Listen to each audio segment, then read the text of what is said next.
Greetings to my dear guests on this video. I wish you a pleasant viewing and look forward to your feedback in the comments. I left my apartment early that morning, coat zipped, scarf tucked, the city still yawning into wakefulness. It was my habit. Get ahead of the rush, arrive before the lights were fully on, sip my coffee at my desk as the office slowly came to life. I'd never been late. Not once in 7 years. The air was crisp, my boots tapping a steady rhythm along the pavement. I turned down 7th, less than 3 blocks from Nextbridge Analytics when it happened. A silver sedan ran the light. I barely saw it, just a flash of chrome and the shriek of brakes.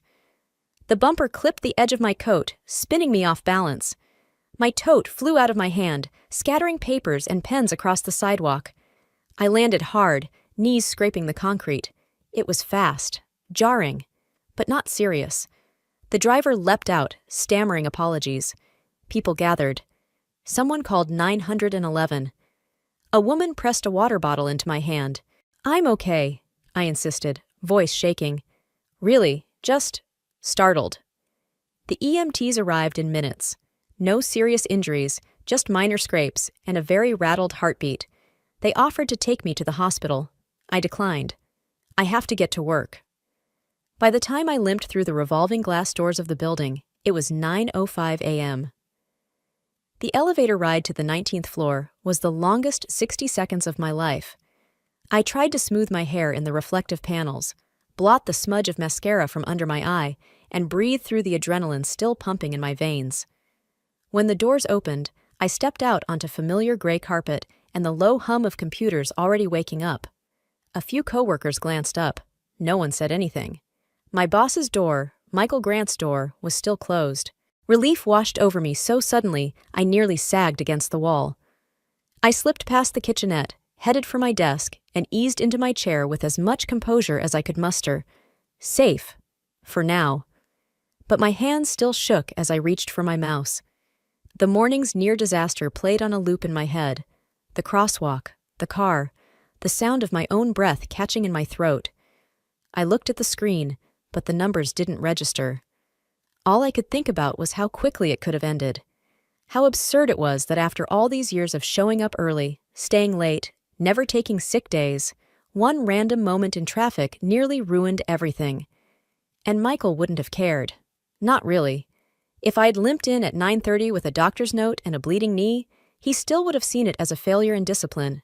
That was his style, precision over people, structure over sense. But he didn't see me today. He didn't know I was late. He didn't know how close he came to making the worst mistake of his career. Because if he had fired me, then and there, over 5 minutes, well, what he didn't know is that everything he depended on, the client dashboards, the onboarding sequences, the internal performance tools, those weren't part of the original company package. They were mine. Built in the shadows, improved during sleepless nights, refined until they were seamless. And what he never noticed was that I never signed them over. Not fully. So I sat there, hands trembling on the keyboard, and knew something had shifted. I hadn't been fired. Not yet. But something was coming. I just didn't know then whether it would be my downfall or his. I had just started to catch my breath. The screen in front of me glowed softly with numbers I couldn't focus on, while the coffee in my hand, finally retrieved from the kitchenette, sat untouched, cooling fast. The adrenaline from the near miss at the crosswalk was still coursing through me, like a storm trapped under my skin. 9:11 a.m. I checked it 3 times, hoping somehow I'd misread it, that it still wasn't enough to cause suspicion. Michael's door opened. He stepped out like a shadow, dark suit, pressed collar, tie knotted with corporate cruelty. His gaze swept across the room once, then landed on me, and stayed. "Rose, my office. Now." The words froze the room. Eyes ducked. Mouse clicks stopped. I stood slowly, forcing my legs to cooperate as I followed him down the short corridor. Inside, the blinds were already drawn. He didn't ask me to sit. He closed the door with the kind of slow finality that felt like a verdict, then turned, arms folded across his chest. "What did you think?" he said, voice like steel. "That I wouldn't find out?" I blinked. "Michael, I've put up with you for too long." he cut in, stepping closer. Your attitude, your silence, your smug little routines. Just because you think you're irreplaceable doesn't mean you are. I stared at him, stunned. I was 5 minutes late. For the first time? He sneered. Is that supposed to mean something to me? This is a professional environment, Rose, not a casual internship. I was nearly hit by a car, I said quietly. On the way here.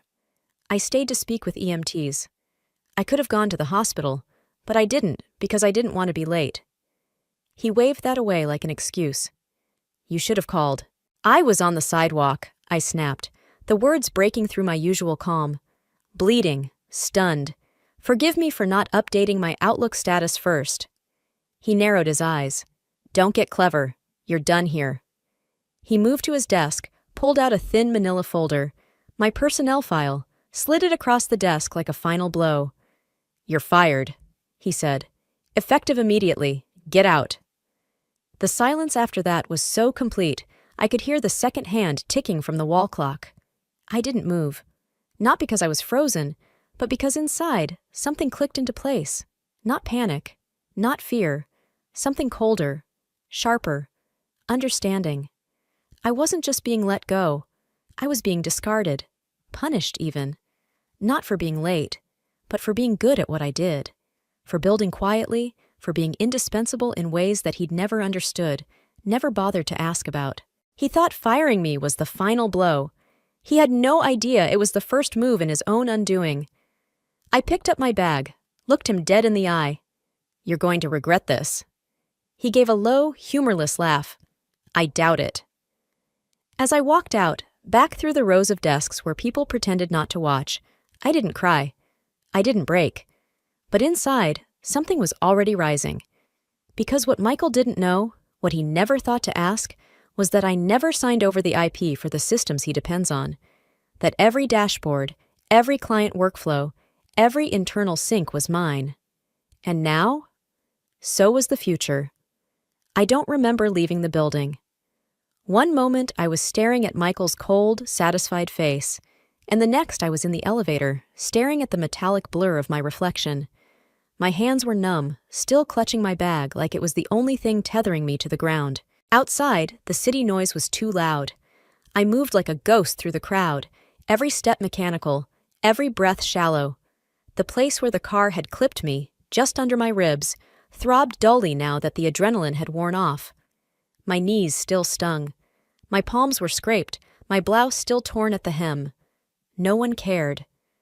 I walked the 6 blocks home in silence, trying to make sense of what had happened. Fired. For being 5 minutes late. After nearly getting hit by a car. After paramedics had checked my vitals on the sidewalk in front of a dozen witnesses. My apartment greeted me with stillness. I sat on the edge of my bed, coat still on, and stared at the floor. Time didn't move. Neither did I. I wasn't even sure what emotion was strongest. Rage, humiliation, disbelief. It all blended into a kind of stunned quiet. But I knew one thing. I wasn't going to let Michael paint me as irresponsible. Not after all the years I gave that company. I grabbed my phone and dialed the clinic near my building. I need to see a doctor, I said. My voice cracked. This morning, I was nearly hit by a car. Paramedics came. I just need a medical note confirming it. The receptionist was kind, her voice calm. Can you come in within the hour? Yes, I said. Yes, I'm coming now. I changed quickly, replacing my torn blouse with a clean one, then walked the 3 blocks to the clinic. The waiting room smelled of antiseptic and faint coffee. I sat with my hands in my lap, staring at the scuffed floor tiles, until a nurse called my name. The doctor was a woman in her 40s with kind eyes. She listened carefully as I described what happened, the crosswalk, the silver sedan, the paramedics, the pain that was starting to bloom in my side. She examined the bruises gently, looked at the scraped palms, then made notes. You're very lucky, she said, and you were absolutely right to get checked. I'll write up the incident for you. If the ambulance dispatch was called in your name, we can also get that confirmation added to your file. I need it, I said. For work. The word tasted bitter. She nodded. Of course, I'll include everything. The bruising, the likely shock, the potential trauma response. Do you need rest time documented? No, I said quickly, then paused. Actually, maybe, just for today. She wrote quietly for a few moments, then handed me a crisp sheet of paper with her signature at the bottom and the clinic's official stamp in the corner. It was proof. Simple, undeniable proof. I folded it carefully and tucked it into my bag like armor. Outside, the air felt colder. The sun had fully risen, casting long shadows across the buildings. I stood on the sidewalk for a while, just breathing. The world hadn't stopped. Not for my firing, not for my fear. But that was okay, because I had proof now. Of the accident, of the truth.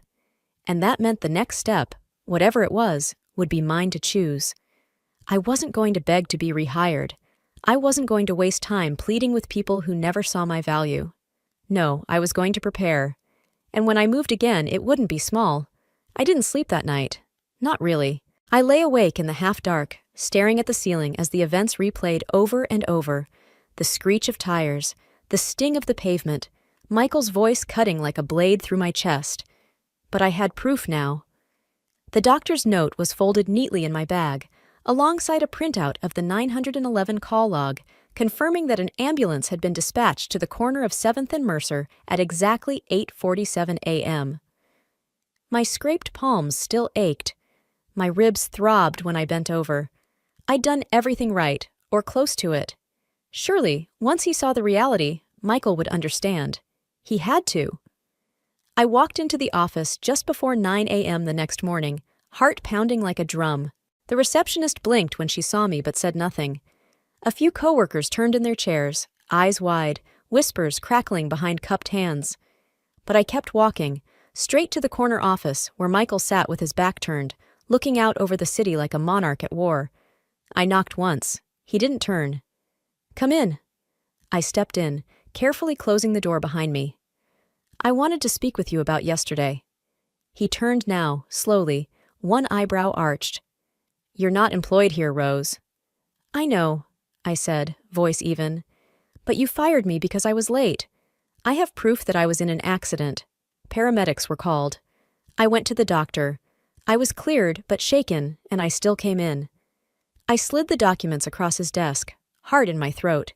He picked them up, scanned them briefly, then dropped them with a sigh. Unfortunate, he said simply. I blinked. Excuse me? He looked at me like I was a child asking why the sky was blue. Accidents happen, Rose, but they're not my responsibility. You were late. For the first time, I said, barely able to keep the tremor out of my voice. In 7 years, and I was hit by a car. You don't think that matters? He gave a tight smile. What matters is consistency and consequences. You weren't on time. That's your problem, not mine. I stared at him. You fired me for being 5 minutes late, after I was nearly hospitalized, and now you're saying that's just business? I'm saying, he said, folding his hands like a judge pronouncing a sentence, that if you want to discuss severance, we can. But don't expect sympathy. You broke protocol, and frankly, if I had the authority, I'd fine you for it. You cost us productivity. That was when something in me cracked. Not loudly, not visibly. Just a quiet, seismic shift inside my chest. He wasn't going to walk it back. He wasn't going to admit he'd made a mistake. Because he didn't see one. In his eyes, I was never more than a cog, replaceable, silent, and only valuable when invisible. I stood, collected the papers from his desk, and slid them back into my bag. He didn't try to stop me, didn't even look up. I'm not coming back, I said softly. You won't have the chance to fire me again. He didn't respond. But that was fine, because I wasn't walking away defeated this time. I was walking away with my dignity, my documentation, and a plan. He wanted to fine me for 5 minutes? Let's see what he pays when everything I built starts disappearing. When I got home, I didn't cry. I thought I might. I felt like I should. But the grief had burned itself into something cleaner now, something focused. I dropped my bag by the door, changed out of my office clothes, and pulled my laptop from the shelf where it had lived untouched for the past few weeks. The medical report still sat in my inbox, the 911 log, My calendar entries, time-stamped and neatly organized. But none of that would matter if my termination was technically allowed. So I did what people like Michael never expect women like me to do. I called a lawyer. Eliza Barnes was an old classmate from undergrad. We'd shared a brutal statistics course, a bottle of cheap wine during finals week, and more importantly, a healthy respect for each other's intellect. She'd gone on to law school, and now she worked corporate contracts and labor rights in one of the most respected boutique firms in the city. "Rose?" she answered after 2 rings, voice warm but alert. "Wow, it's been a while. Everything okay?" "Not exactly," I said. "I was fired yesterday for being 5 minutes late, after I was hit by a car." The silence on the other end said it all.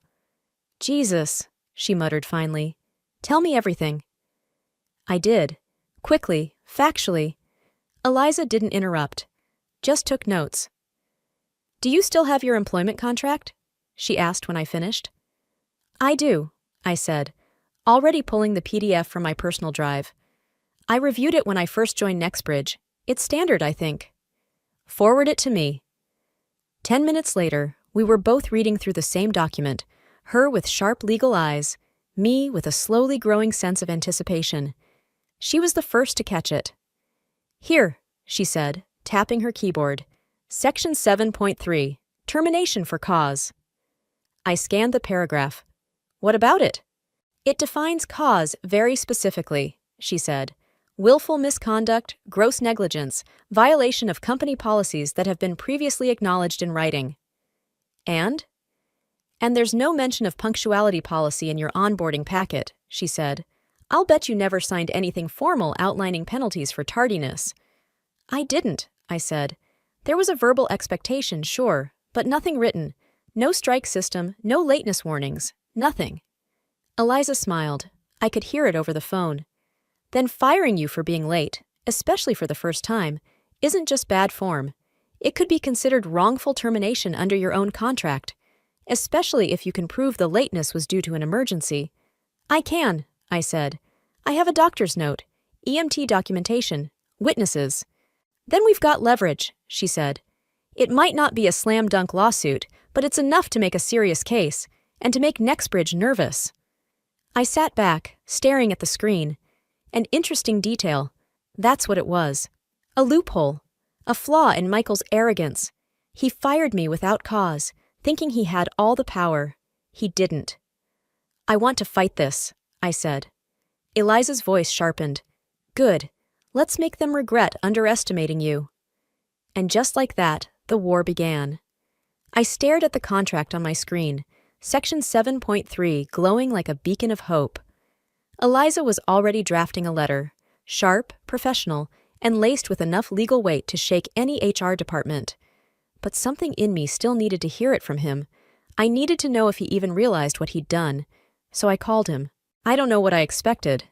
Maybe silence, maybe denial. But when Michael picked up, his voice wasn't cold. It was rattled. "Rose," he said, curt. "I thought we were done." "We were, until I read my contract," I replied. Section 7.3, termination for cause. There's no punctuality policy, no signed acknowledgement. I was fired unlawfully. He didn't answer right away, but I could hear the background noise, drawers opening, papers rustling. "You're grasping," he said finally. "Let it go." "I have medical proof, witnesses, time-stamped documentation. You fired me for being 5 minutes late after I was nearly hit by a car. That's not just morally disgusting, it's a legal problem." "You think you can threaten me?" he snapped. "You're nothing without this job."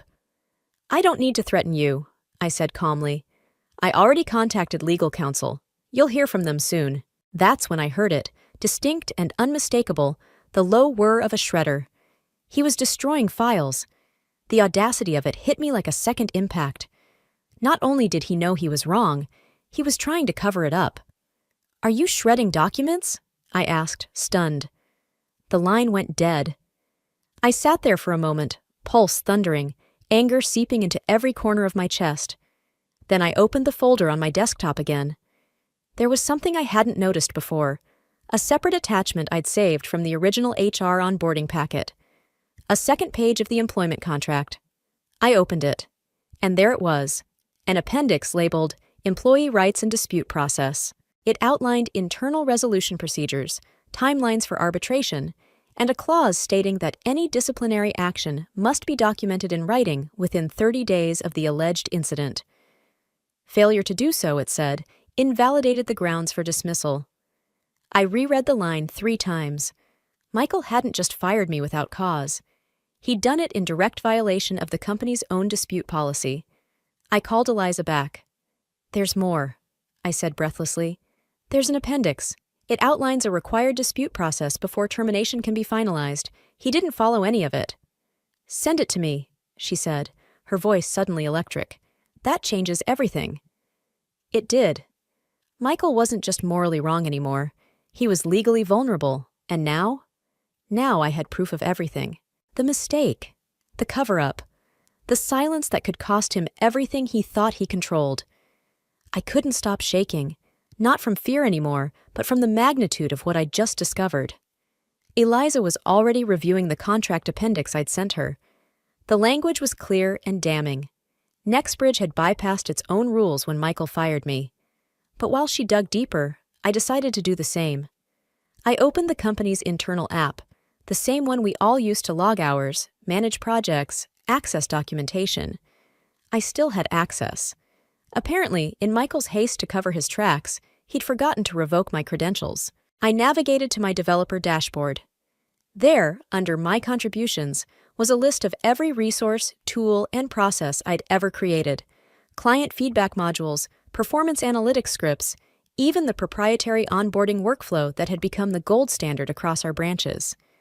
Then I saw it. A tiny I next to the ownership tag on one of my systems. I clicked it. A pop-up appeared.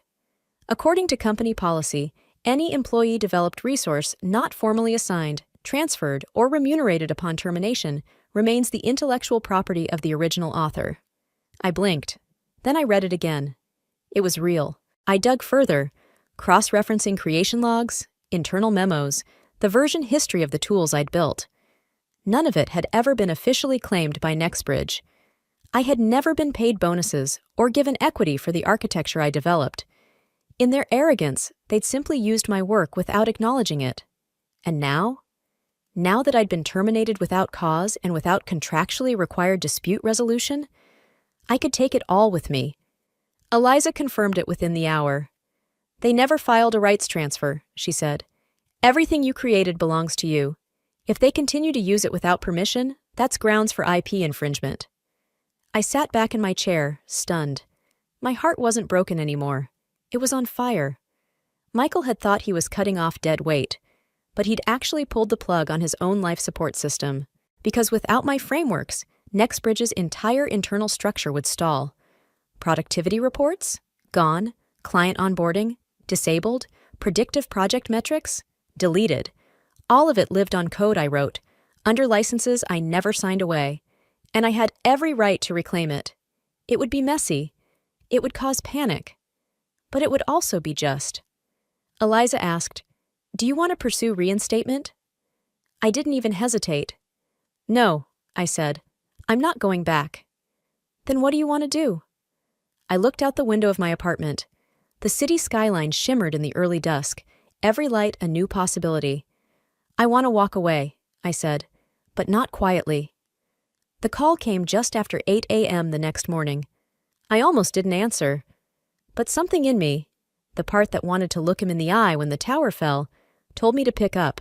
"Rose," Michael said, his tone shockingly warm. "I've been thinking. Yesterday, maybe I overreacted." I didn't say anything.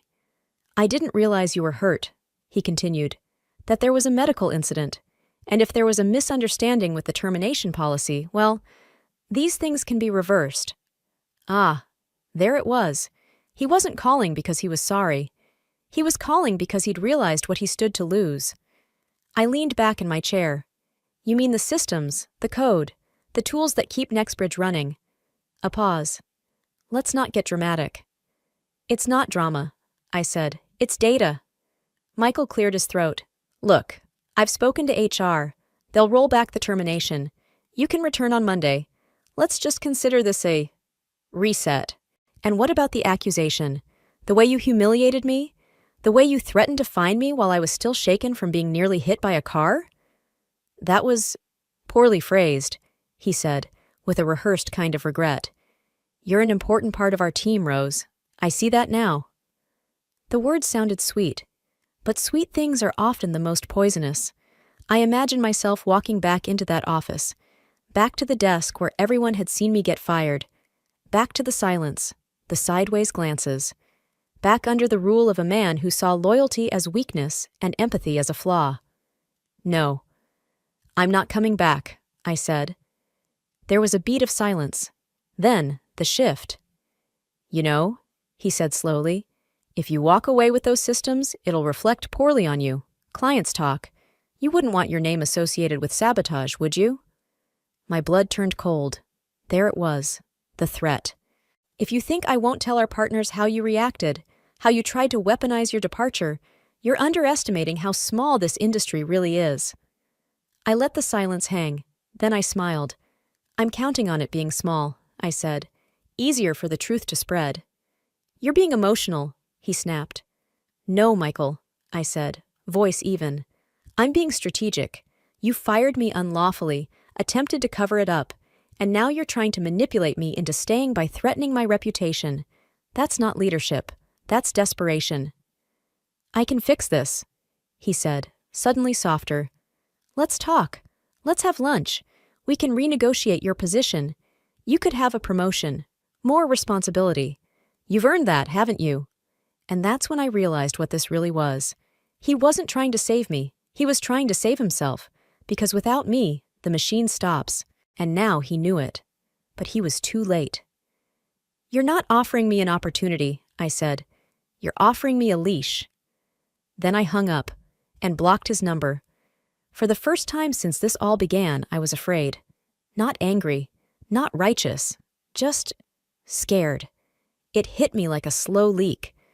A chill that seeped into my bones the morning after I hung up on Michael.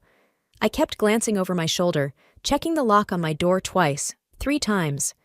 I didn't sleep. Every creak in my apartment sounded like a footstep. Every buzz on my phone made my heart jump. I kept thinking, what if he doesn't let it go? Michael wasn't just arrogant, he was careful. And if he felt like a cornered king, I had no doubt he'd strike back, quietly and cruelly. I reread the text messages we'd exchanged, played back the voicemails. Each one was a breadcrumb, pieces of a pattern I didn't want to trust to memory alone. So I compiled it all. Screenshots of Slack messages where he dismissed my concerns, voice recordings from team meetings where he belittled me in front of colleagues, the call where he threatened my reputation, that one I'd saved the moment I hung up. Eliza had already advised me, keep everything, don't assume he'll play by the rules. So I did more than keep it. I submitted it. Late that night, I encrypted the files and sent them directly to Eliza's firm, where they were logged into the official pre-litigation database under my case. It wasn't a lawsuit yet, but it could become one in a blink. And just in case, I made a second copy, stored in a secure cloud vault under a separate name, shared with only 2 people I trusted completely. The next day, something shifted. It was subtle. At first, a man standing too long by the coffee shop I visited every morning. Another lingering outside the clinic where I'd gotten my medical note, pretending to scroll his phone, but never tapping the screen. By the 3rd time, I saw the same Navy windbreaker near my block, always at a distance, never quite doing anything. I felt it deep in my gut. I was being followed. I didn't know who he was. I didn't have proof. But I knew the feeling. The way your skin tightens when you're not alone, even when you can't see the eyes on you. Michael wouldn't send someone to hurt me. I didn't think. That wasn't his style. But scare me? Absolutely. I filed a preliminary police report. Vague, maybe, but documented. I gave them the times, the descriptions, the pattern. They logged it, gave me a case number. I wasn't overreacting. I was protecting myself. Still, when I got home that night, I bolted every lock on the door and slept with the light on. Because power isn't just exhilarating, it's dangerous. And when you threaten someone who's built their empire on silence and control, you learn just how far they'll go to keep it. The court summons arrived on a Monday. Michael received it by registered mail, signature required. Eliza sent me a copy of the delivery confirmation. He opened it at 9:42 a.m. in front of his executive assistant and 2 members of his leadership team. By 10:03, he was calling HR. By 10:15, he was storming down the hall, waving the thick packet of documents that detailed every misstep, every clause he violated, and every attempt he made to silence me. I wasn't there to see it, because that morning I was on a train headed north. Not far, just a few hours away, to my friend Laura's place in a quiet town off the coast. She was the first person I called after the 3rd time I felt someone following me. "Come stay with me," she said without hesitation. "You can work from here. Breathe. Just be safe." So I packed a duffel, sent Eliza a quick update, and left my apartment behind. I didn't want to be brave anymore. I wanted to be smart. Laura's house was old and calm, with creaky floorboards and a kettle that whistled like it was from a forgotten century. She cleared out her guest room and let me set up my laptop by the sunniest window. And for the first time in days, I felt like I could exhale. But peace doesn't last when someone like Michael is involved. On Wednesday, a message landed in my inbox. Not from him directly, of course. He wouldn't risk that now. It came through one of the junior associates at Nextbridge. A whisper passed through mutual contacts. He says he's confident that the court will rule in his favor, that no judge will take your claims seriously. Of course he did. Michael didn't believe in fairness. He believed in power, in influence, in the illusion of control. But what he didn't understand was that control is only as strong as the silence that holds it up. And I had shattered that silence. I'd given Eliza everything, every file, every timestamp, every threat, the contract, the clause, the cover-up, even the quiet manipulation he thought he'd buried in off-the-record meetings. The case was solid, not flashy, not headline-grabbing, but airtight. It would take time. The court process would stretch into months. He'd make noise, drag his feet, try to spin the story. He'd call it a misunderstanding, a disgruntled employee, a petty dispute. Let him. Because for the first time, Michael Grant wasn't writing the narrative. I was. And this time, it wasn't about getting my job back. It was about proving that even the smallest voice, when backed by truth, by courage, by documentation, can take down the loudest one in the room. That evening, I sat on the porch of Laura's house, tea in hand, watching the waves roll in. My phone buzzed with a text from Eliza. He responded, "Denied everything, but we expected that. See you in court." I smiled. Let him deny it, let him posture, let him feel confident. Because I wasn't scared anymore. I was ready. It took nearly 8 months. 8 long months of filings, counterclaims, depositions, and lawyers in gray suits, parsing every syllable of every document. Michael tried everything: delay tactics, character smears, even an absurd countersuit claiming I had sabotaged company morale. But facts don't care about arrogance, and courts don't care about charm. The ruling came in quietly, just a plain envelope dropped into Eliza's inbox on a rainy Tuesday. Judgment in favor of the plaintiff. Wrongful termination. Breach of contract, retaliation, negligence. And then, something even I hadn't expected. The court flagged several of Michael's internal actions as suspicious enough to refer to the Labor Oversight Board. An investigation was opened. 3 weeks later, Michael Grant resigned under pressure. Nextbridge's board issued a public statement.